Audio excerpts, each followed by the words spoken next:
This is Dr. Elaine Phillips in her teaching on Introduction to Biblical Studies. This is session number 10, Regions of Transjordan and the Jordan Valley.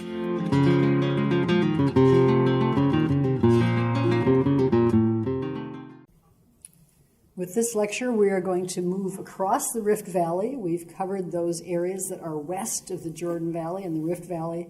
And we're going to make the connection up north and deal with various regions of Transjordan, as well as a closure on the Jordan Valley itself. So if you're using the regional study maps, you'll want maps 2 and 3 for this particular episode that we're going to do.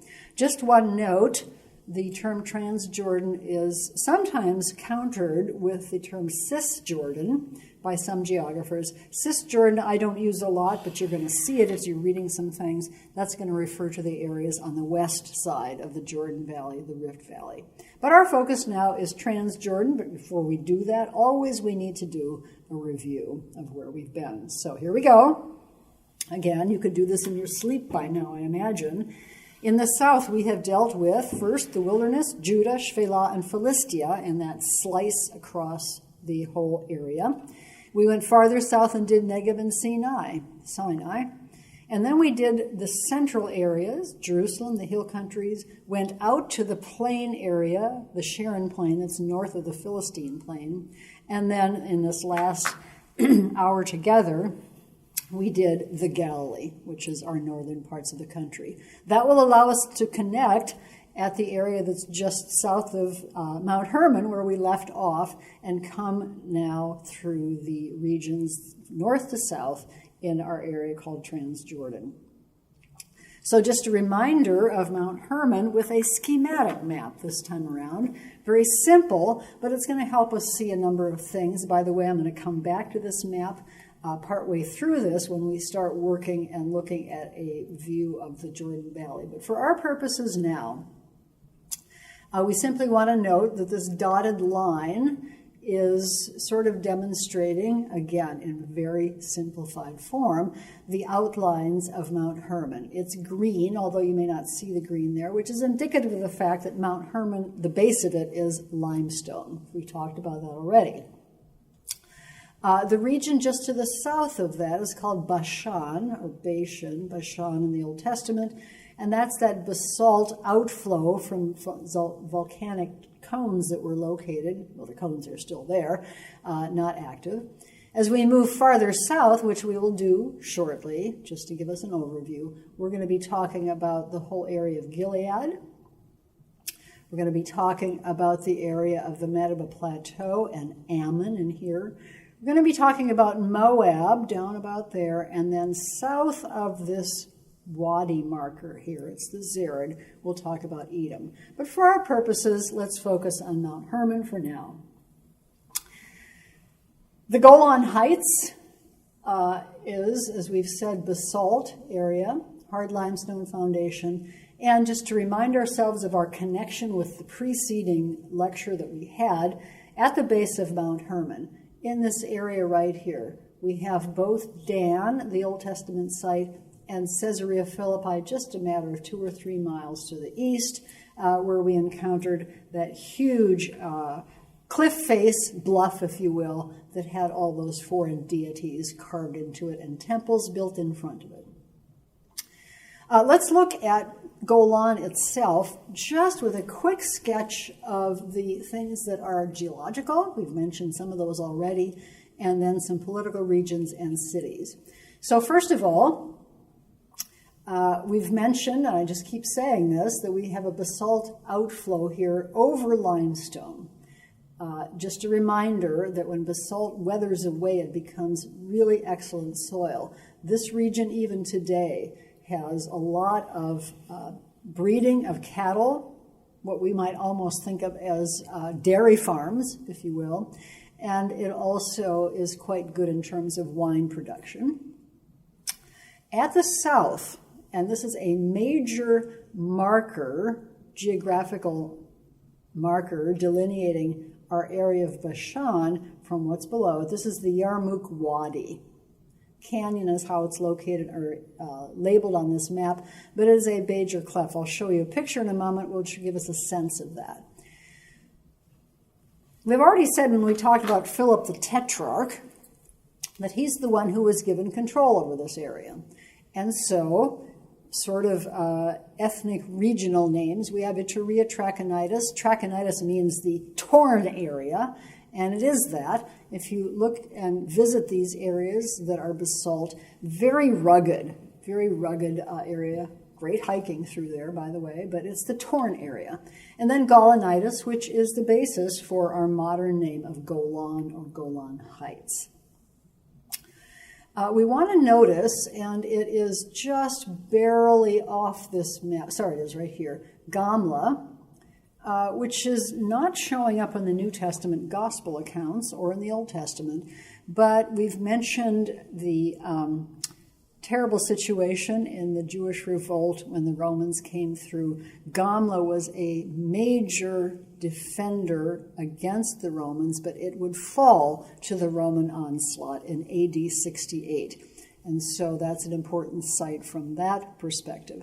We have one more thing that we need to notice with regard to this area, Lower Golan actually, and that's this place called Hippus. It's right here. Just two things I'm going to say about that, even though there's lots more that could be said. Mentioned already that this area to the east of the Sea of Galilee and then the Jordan Valley was the Decapolis, the League of 10 cities. Those 10 cities, obviously very Hellenized. There's one of them that was located west of the Jordan Valley, and we're going to end up this lecture with that. But Hippus is one of those cities. It's a Decapolis city. Later on, it would become a fairly significant site where the church would build some major structures as well. The reason I want to mention it at this point is that at the shoreline, you can see it with my green marker right here, is an ancient site called Gergesa. Now it's modern-day Kersey. You can kind of hear the toponymy there, Gergesa and Kersey. Gergesa, well, that name gets us into an interesting textual issue, because when we have the healing of the demoniac, interestingly enough, the texts, depending on whether you're reading Matthew, Mark, or Luke, and on which manuscript you're reading, have either Gergesa, that's actually the least known of them, or Gadara, which is actually off our map, or Gerasa, which is way down to the southeast, far off this map. We're going to see it on another map much later on. Well, Gerasa, the one that's way far away, is probably not the right one. It's too far away.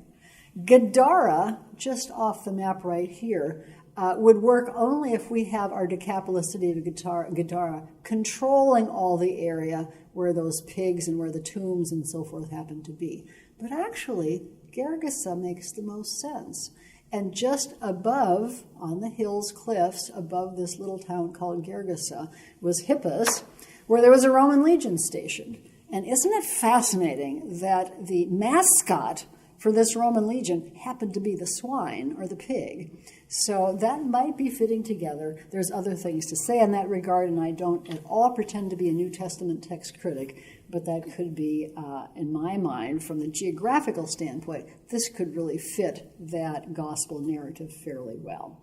At any rate, let's look at some photographs and just draw some things together here. If you look at this and kind of think of our Sea of Galilee, or Kinneret, being harp-shaped, then we've got a photograph that is looking from southwest to northeast. Here's Mount Hermon, right up here. This is Upper Golan. This is Lower Golan. And here is the Yarmouk Wadi. And now you can see what a major geographical, topographical divider that happens to be. So, Hermon, Upper Golan, where, by the way, those volcanic cones are. Beyond that is Syria. Lower Golan, the Yarmouk right here. And you can also see the cliff face of the rift. Keep in mind our Sea of Galilee is somewhere between 600 and 700 feet below sea level. Just another look along the eastern shore of the Sea of Galilee. We have the site of Hippus just remaining right here. This is a very old aerial photograph. Now there's been a fair amount of archaeology done. There's all kinds of interesting things I could say about contemporary, well, in the last 50 years, politics here, but we do not have time for that at this point. Let's carry on and just slowly move our way south. You'll remember that the second of those possible cities for our healing of the demoniac was Gadara. So here we are now, across the Yarmouk Wadi to the south, in the remains of another Decapolis city, the city of Gadara. It too had a theater and everything else that goes along with a major Hellenistic city. But the purpose of looking at this is simply to see that it is not really close to the Sea of Galilee. There's the Sea of Galilee way out there. And so again, just to reiterate what I said earlier, if our text in Mark 5 and parallels is reading Gadara, then we have to presume that it's talking about a regional control of this Decapolis city. I said we were going to do this quite quickly. It's an overview of Transjordan, and indeed it is. We are now moving down to the area of Gilead. And before we look at the map, I am going to assure you, when we look at the map, you're going to understand why, that this is a war-torn area. It's a war-torn area because Syria to the northeast and Ammon to the southeast are usually trying to get their hands on Gilead. By the way, we have 2.5 tribes settled in that area, and the half-tribe of Manasseh is going to have a fair portion of Gilead. But it's war-torn. In Amos chapter 1, verse 3, when the Lord says through Amos, for 3 sins and for 4, and then it articulates the reasons why these various places are being condemned by God. Damascus is condemned because they threshed Gilead with iron threshing sledges. Well, here you have a threshing sledge. It gives us a little idea in terms of how these things work. It's a slab that's probably about 4 feet from bottom to top. In little holes in the bottom of it, you had either basalt, sharp basalt stones, or iron. And then in normal processes, that would be laid down on your threshing floor where you'd have your grain and weight put on it, and then it would be breaking the chaff off the kernels of grain. What is apparently happening here, whether this is figurative or whether it's a literal human rights abuse going on, but Damascus, Syria, is being condemned because they have been committing atrocities against the inhabitants of Gilead. So that gives us a little bit of a feeling. By the way, you can still find in a number of places these old threshing sledges that are available for us to see and understand how they work. Here's the map, just to now put this into perspective.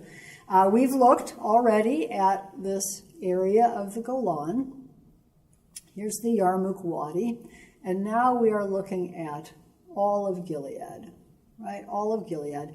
And right out here is something called remote Gilead. Hard to see on your, with your eyesight probably. I think I put, yeah, there it is. Remote Gilead, all you need to do is look up this direction. That's Syria. Look over this direction. That's Israel. Notice, although we haven't talked about it, there is a major north-south route going through all of Transjordan. Let's call it the Transjordanian Highway. At remote Gilead, as the north-south traffic decides whether or not it wants to go east-west, it has a junction. And so this is a place that's contended over. It's a prize. Syria, Israel fought over it a lot. When you read the narratives, the last part of 1 Kings, chapters 20 and 21, for example, you're going to see that. You're also going to see when the dynasty up north switches to the Jehu dynasty. He is anointed when he's been fighting out of this place called remote Gilead. So again, just see that as a significant location. Whoops, we've just got, let's move south from our area of Lower Gilead. By the way, I know that as we head with Egypt, this can be confusing because on the map this is higher than this, but it's called lower, what we've just been doing. It's called lower because it's elevation-wise lower. Upper Gilead is this area called the Dome of Gilead. We have in the Dome of Gilead, geologically, the same components that we have in this wonderful area over here. Cenomanian, hard limestone, and everything that goes along with that. So this is a great place to live, to be. No surprise that folks from Syria and folks from over in here in Ammon would be trying to get their little hands on that. That's our Dome of Gilead. It's cut through with a very significant wadi. So Yarmouk, the next one is going to be the Jabbok Canyon or Wadi. And that name will ring a bell for us if we read Genesis 32 and remember that as Jacob is coming back from his sojourn with Laban, bringing along his rather extended family at this point, wives and handmaids and sons, he's going to have a wrestling match, Genesis 32, with, starts out, the text says a man, but then at the end of the narrative it says he saw the face of God. So a tremendously important place right there, the Jabbok Wadi.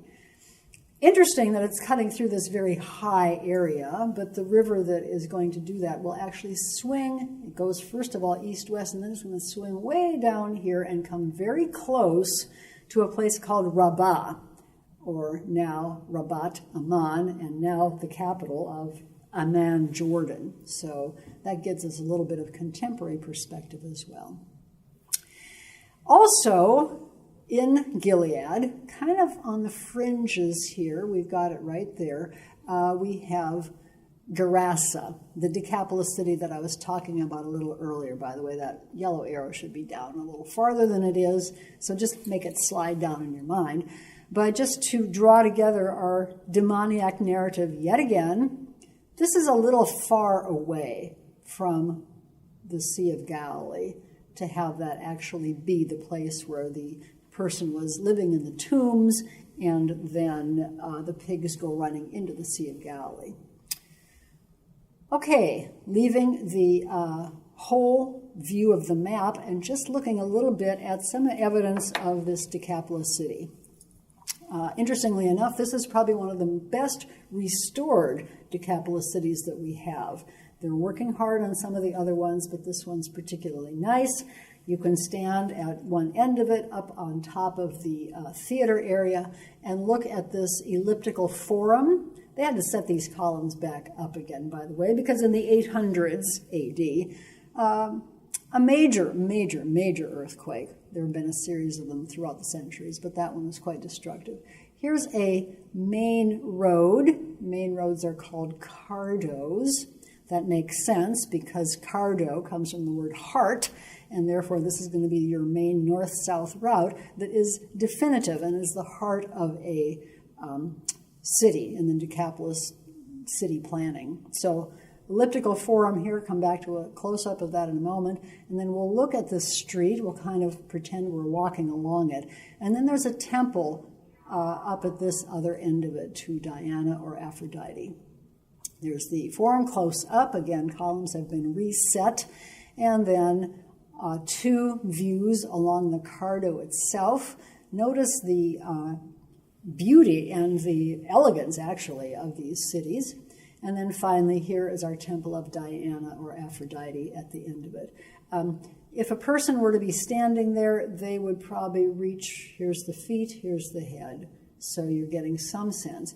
You can actually put something, maybe a nail file or a knife blade, in here between the column base and the actual column itself.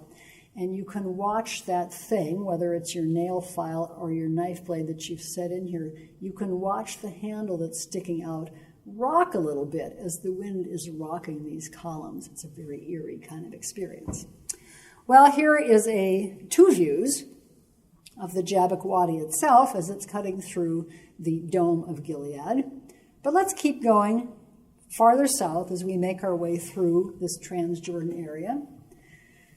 We are now going to focus particularly on the region here. Right up in here is going to be the Dome of Gilead, just off the map. And here, as you're going to see, is Ammon. Ammon, condemned by Amos, as we said, for slaughtering Gileadites.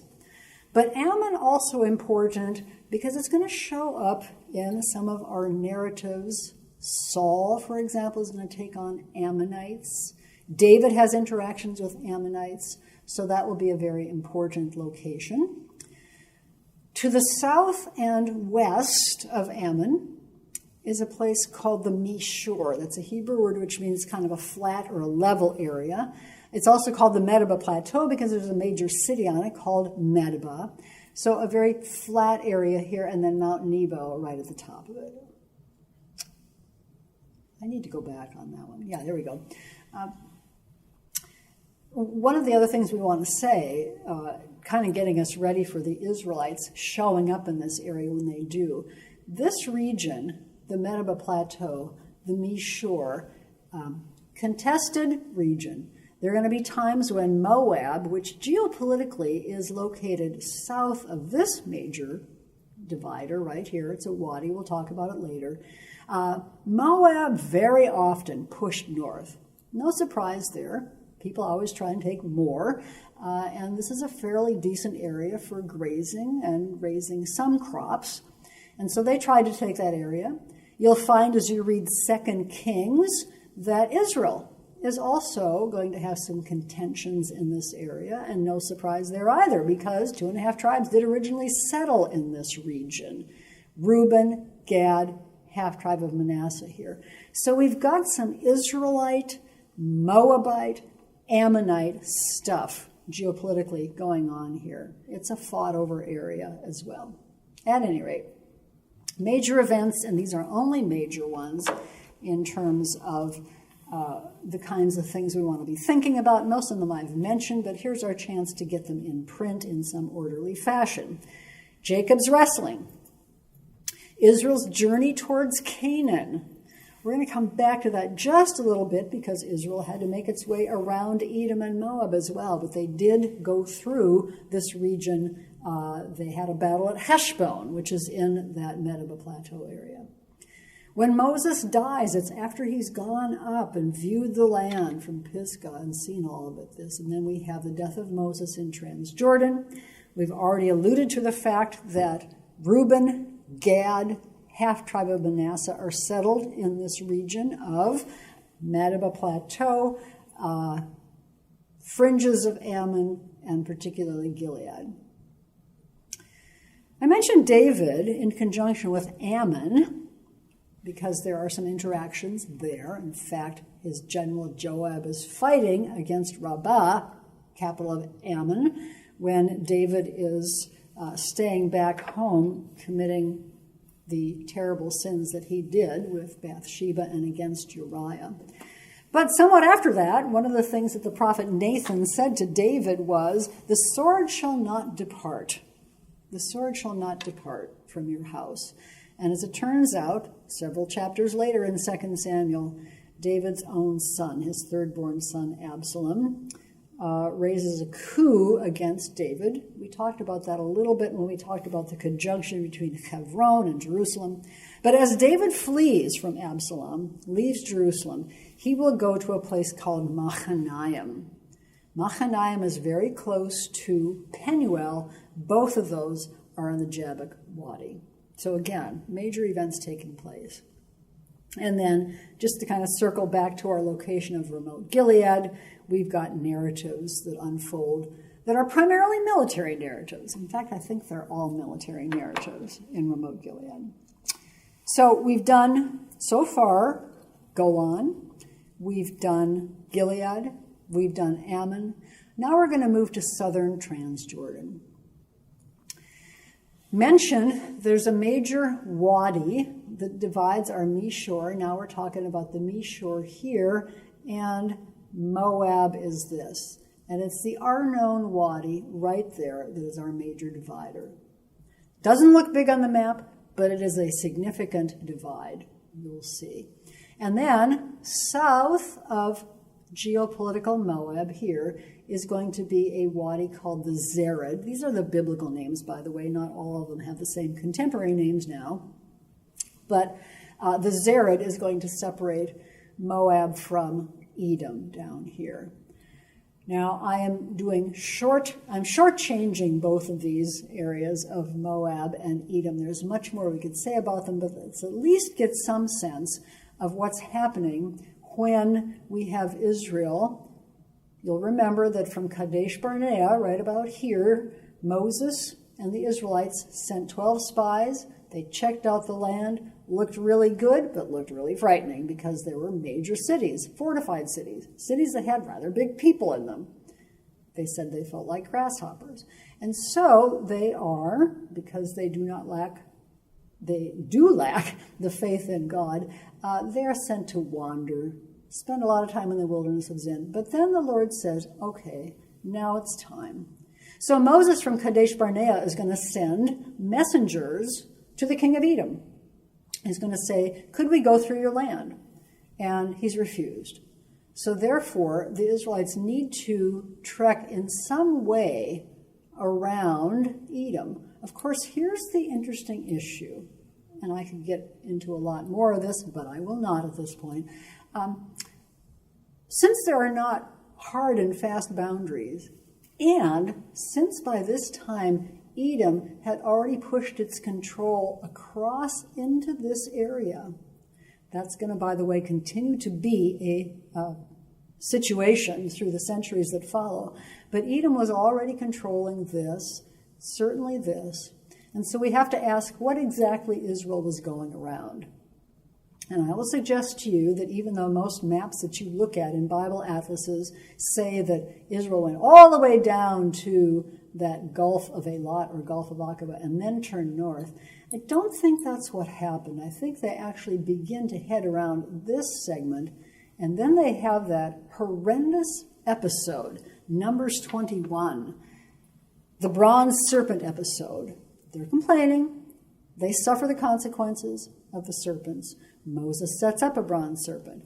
But I'm going to suggest to you that maybe at that point, because right afterwards the text says, the Lord redirects them, and they do indeed turn and head north. And they're going to head north, kind of see those green arrows as they're going here. They're not going to go through the most populated areas, but I don't think that they've gone way south. I think they are now moving north. They have an encampment right about here. Text tells us that. And then they continue to move north. And finally, we'll have an encounter at Heshbon with the king of the Amorites. Well, picture of the Arnon Wadi gives us a little bit of a feeling for the expansiveness of that wadi. Obviously, part of it has been dammed up, so we have a lake behind it. Let's move. That's our one picture of Moab. Let's move into Edom. Because Edom, you know, the descendants of Esau, the Edomites, actually have, well, it's very much a outliving or living out of the quote-unquote blessing that was pronounced on Esau. It's going to be two brothers and their descendants that constantly fight with each other. Primary limestone plateau, there's sandstone there. Hang on to that for some of the beautiful things we're going to see. Copper smelting as well. Copper smelting seems to have taken place there. And then for tourist purposes as well as historical purposes, we have a major city. It's a Nabatean city. We encountered Nabateans in our Negev area, just as we were briefly talking about that particular culture being so good in taking care of spice trade across the Negev. But the Nabateans had kind of their center place in terms of a entrepreneurial as well as worship, apparently, area in Petra. In 312 BC, they indeed built this city. The Romans would take it over in 106 BC. But Petra is a remarkable city carved into these remarkably beautiful sandstones, red, gold, purple, all kinds of colors that are there. Just some bit of a sense of this. This is called the Khazne, or the treasury. Lots we could say about this. This is a close-up of this particular structure right here.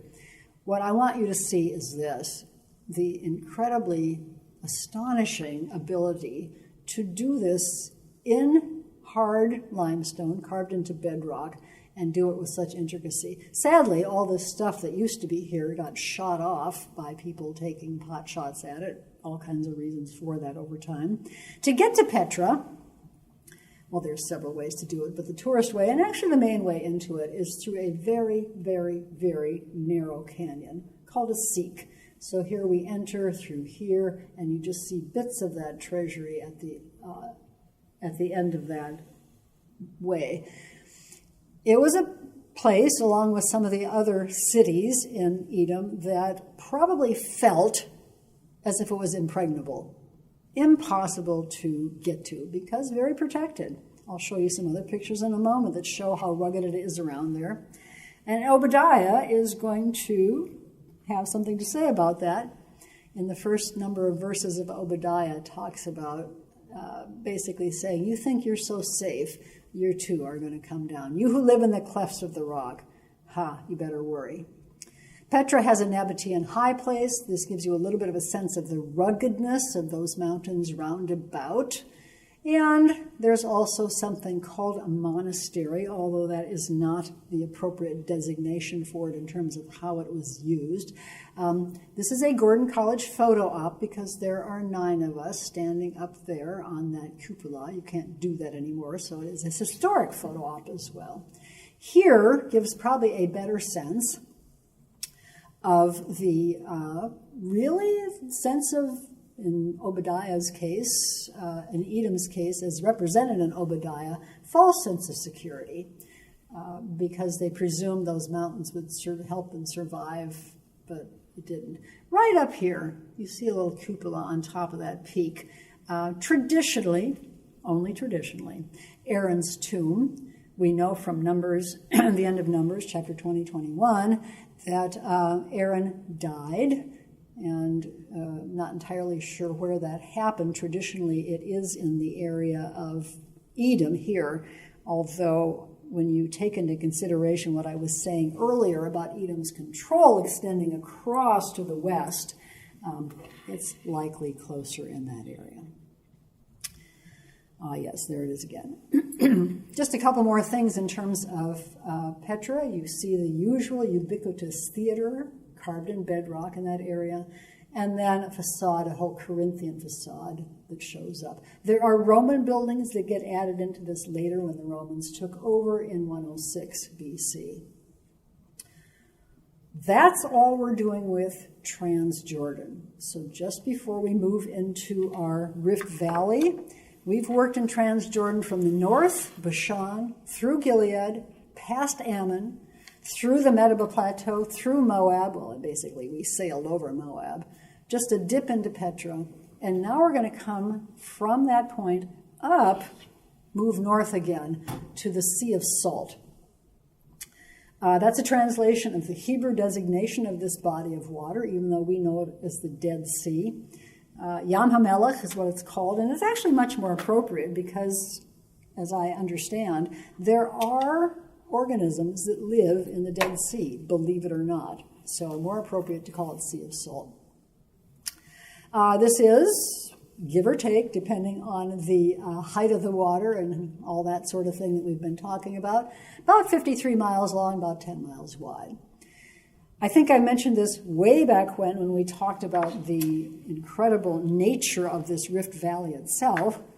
But once one gets to the north end of the Dead Sea, it's about 1,300 feet below sea level there, and then the water itself is another 1,300 feet. Right now, the salt content hovers around 35%.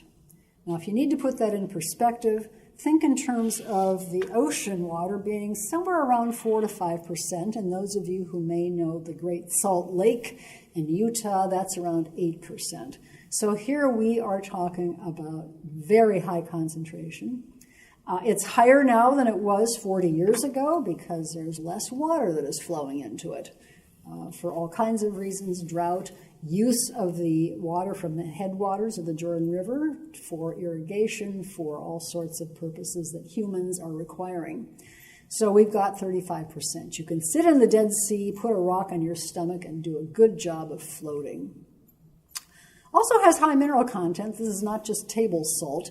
There's all kinds of things. There's big potash processing plants at the south end there.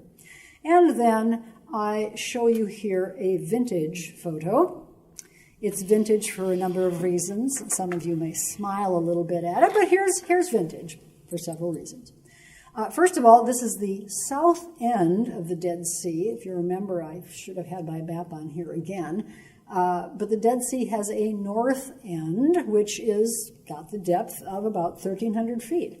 But then it gets progressively more shallow as you go south, because obviously the rift is a little less deep in terms of all the sediment that's been gathered, so that eventually you reach the point below the Dead Sea where we're above water level. So this is shallow, but there was at least water here 40 years ago. Now there are only artificially created pools where water is let in where they're actually processing their salt content. So it's vintage from that perspective. No more water here. Water level down all across the board. Second vintage part of it is this. These are salt pillars that are there that you simply don't see anymore.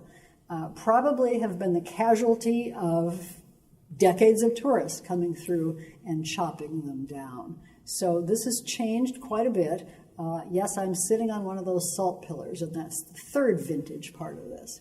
Let's move north of our Dead Sea. Here's where we were with that last photograph, right down about here. This is called the Lashon, means tongue, sticking out into the Dead Sea. There was a route, we've mentioned it actually when we talked about the Judean wilderness, a route where folks here could come across that, traverse, and then go into the hill country past a place called Tekoa and up to Bethlehem. But we're not focusing on that anymore. We're focusing on something else right now, which is going to be the Jordan Valley proper. Now, the word Jordan in English comes from Yarden, which comes from Yarad, which means to go down. And you do indeed have, from this point at the south end of the Sea of Galilee, you're remembering that's only 700 approximate feet below sea level, all the way to this point, which we've said is about 1,300 feet below sea level, quite a descent in that distance. And so the word does indeed capture what's going on. When we think about the Jordan Valley proper, we've got three regions. Each of them has an Arabic designation. It's probably a little hard for you to see, but here's our first one, G-H-O-R, Gor, and that's talking about the entire width of our valley, from the limestone cliff face here to the limestone cliff face there. Actually, you'll see down here, our schematic is going to indicate to us that it's wider at this area. Right about there is where Jericho is going to be. But that's the entire valley, width of the Rift Valley. The Zor, sometimes spelled as Z-H, but we just have Z-O here, is the actual riverbed itself. And then in between, we've got stuff, marl. Marl is kind of a caked, clay-y, sedimentary stuff. And it's got, over the millennia, over the millions of years that this stuff has been gathering together, it has got lots of salt content as well. So not a lot of potential for growing things, usually, in this marl stuff. That's going to be between the river itself and the actual cliff face, okay? Stretch of the Broad Valley. Farther up, beyond the marl, you do have, because of alluvial soils that have collected, some fairly decent growing. Now, we're just going to look at a couple of cities here and that will draw to close our very, very fast run through. First of all, we have Jericho. We've looked at Jericho already in conjunction with our tribal area of Benjamin, but just notice something about Jericho. It is going to be a place from which routes coming from the east, for example, Rabbah of Ammon, and going to the west, for example, up to Bethel and Ai, up to Geba and Michmash, up to Jerusalem. Jericho, very important in terms of conquest, of course. And then up here, we're going to mention Beit Shan as well. All right. Jericho has both an Old Testament tell. We're just going to briefly look at it in a moment. It also has a New Testament Jericho built by none other than Herod the Great, but very much standing in Jesus' day. Beit Shan is the one Decapolis city. It's an Old Testament city. That's first, and we'll come back to that in a moment. But it's the one Decapolis city, as you can see, that is across the Jordan. Scythopolis was its name during the New Testament period.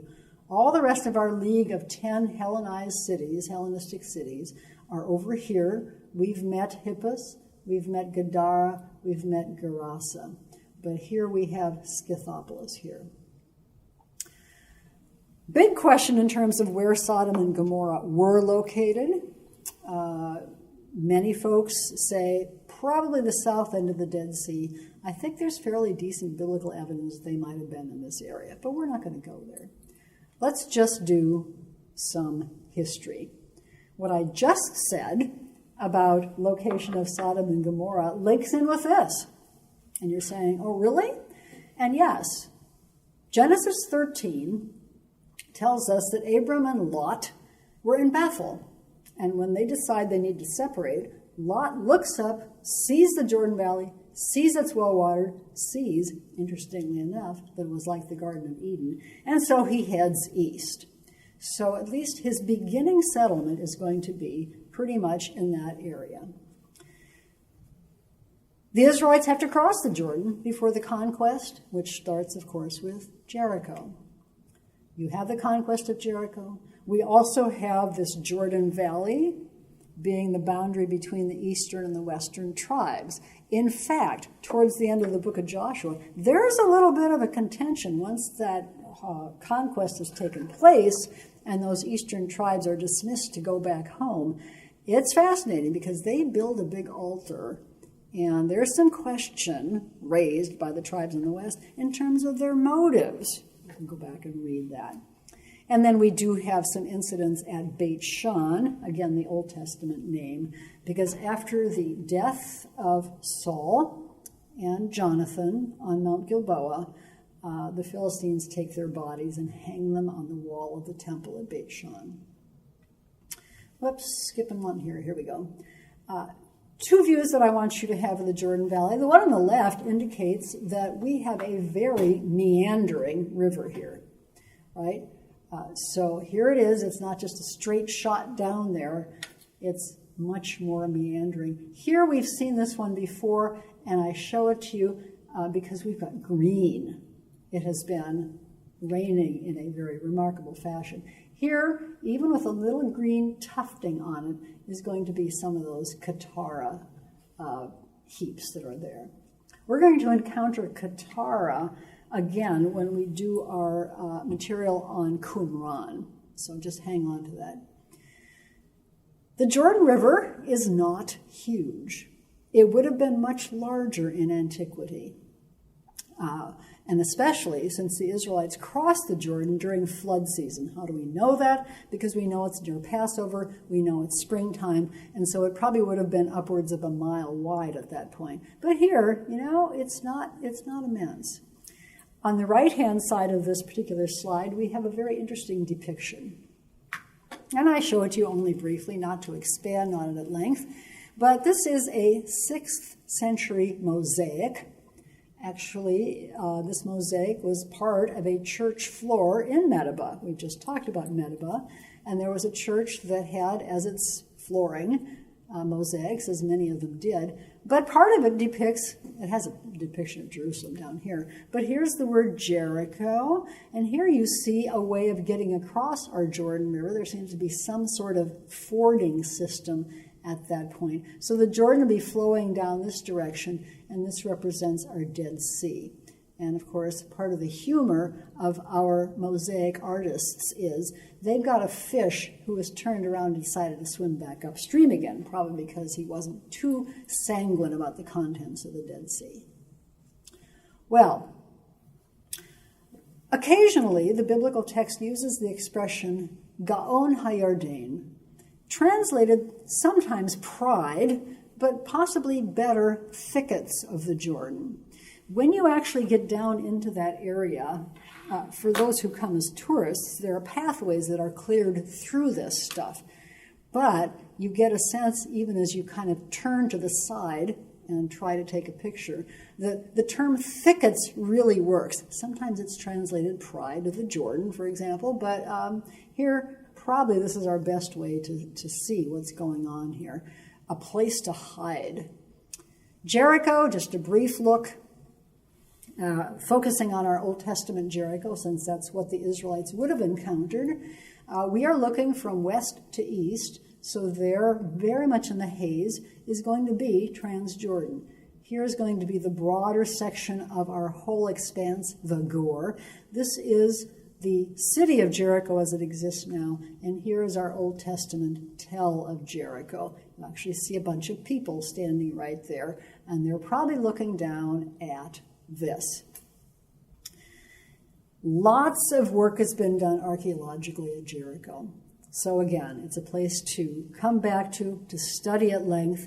But I mention this solely because as part of the early excavations of Jericho, as they were digging down through layer after layer after layer, they came across this tower, which dates to the Neolithic period. That means that we're talking sometime before 8000 BC. So, give or take, it's probably about a 10,000-year-old tower. Obviously, at that point in time, and by the way, there's all kinds of things that go into dating this, but at that point in time, this would have stood as a tower and ground level would be down here. Obviously, over the millennia, we've had buildup and coverage of this.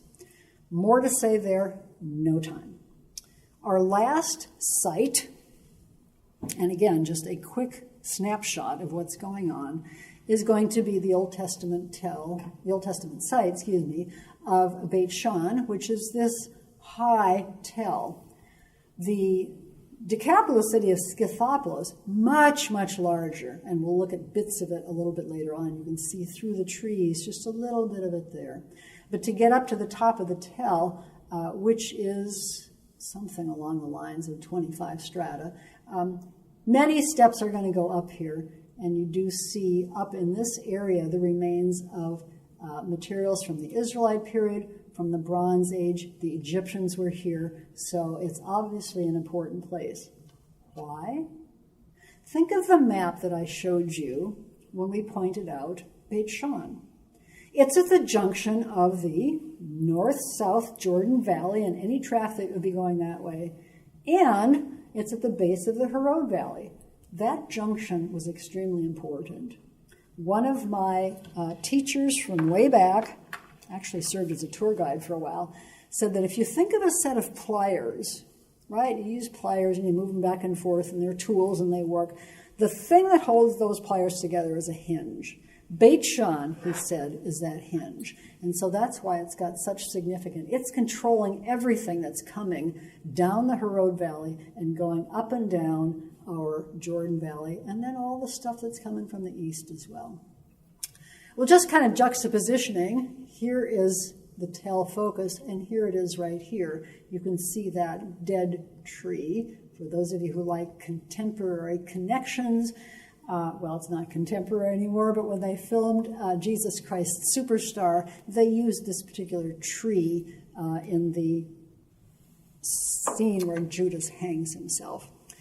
But that's not important. Well, never mind. I won't say it that way. All that to say that here is the remains of a very, very powerful Decapolis city, and then continuing well on to the Byzantine period as well. Let's get more of a look at that.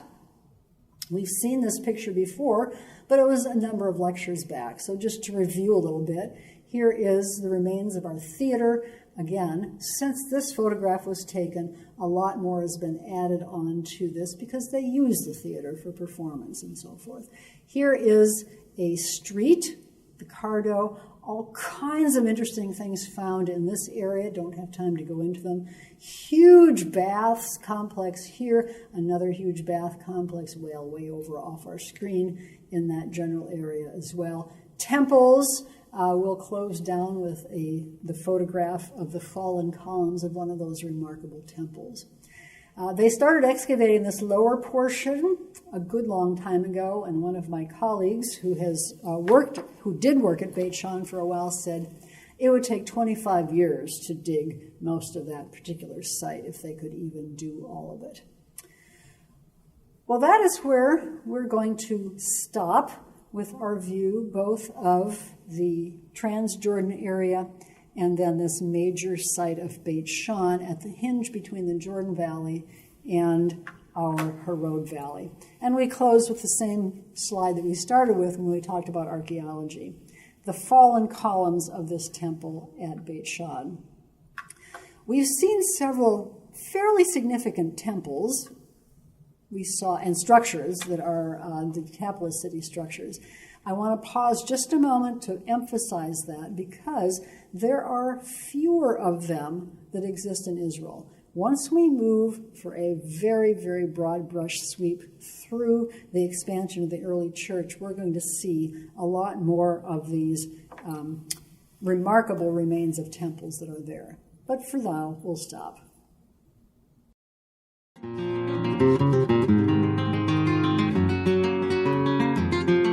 This is Dr. Elaine Phillips in her teaching on Introduction to Biblical Studies. This is session number 10, Regions of Transjordan and the Jordan Valley.